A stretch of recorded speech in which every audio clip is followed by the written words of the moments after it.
चुनावी साल में इंडिया ब्लॉक अपनी रणनीति बनाने में जुटा है और इसी कड़ी में 12 जुलाई को इंडिया ब्लॉक के कोऑर्डिनेशन कमेटी की बैठक बुलाई गई है। तेजस्वी यादव के सरकारी आवास पर इस बैठक का आयोजन होगा, जिसमें सहयोगी दलों के सभी दिग्गज नेता शामिल होंगे। इस बैठक में इंडिया ब्लॉक के सभी कमेटी के लोग अपना अपना प्रपोजल रखेंगे। साथ ही सीट शेयरिंग को लेकर भी चर्चा हो सकती है।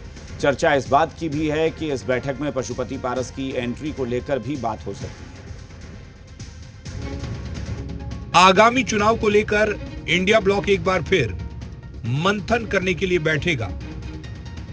12 जुलाई को तेजस्वी के सरकारी आवास पर इंडिया ब्लॉक की बैठक बुलाई गई है। माना तो यही जा रहा है कि इस बैठक में सीट शेयरिंग पर बात हो सकती है।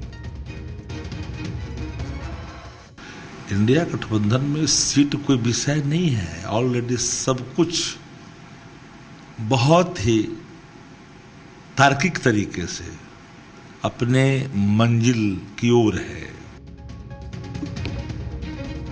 आरजेडी की माने तो इंडिया ब्लॉक में सीटों को लेकर सहमति बनी हुई। असल चर्चा तो चुनावी रणनीति को लेकर है, जिसे कैसे और किन मुद्दे के साथ जमीन पर उतारना है।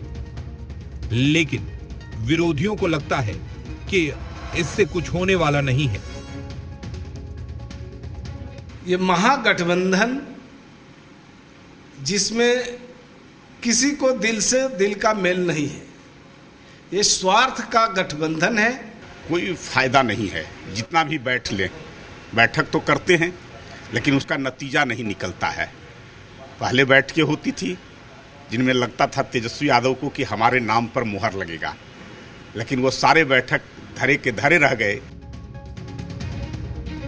एनडीए को लगता है कि इंडिया ब्लॉक में दिल मिल नहीं रहे हैं, लेकिन इंडिया गठबंधन में सहयोगियों की संख्या बढ़ने के संकेत मिल रहे हैं। खबरें तो यही हैं कि 12 जुलाई की बैठक में पशुपति पारस की एंट्री को लेकर भी चर्चा हो सकती है।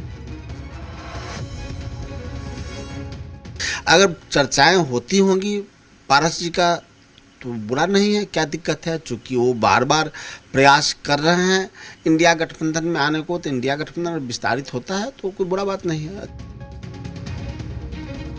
इंडिया ब्लॉक की बैठक पर विरोधियों की भी नजर रहती है, क्योंकि बैठक से जो रणनीति निकलेगी उसकी काट के लिए सियासी हथियार तो बनाना होगा।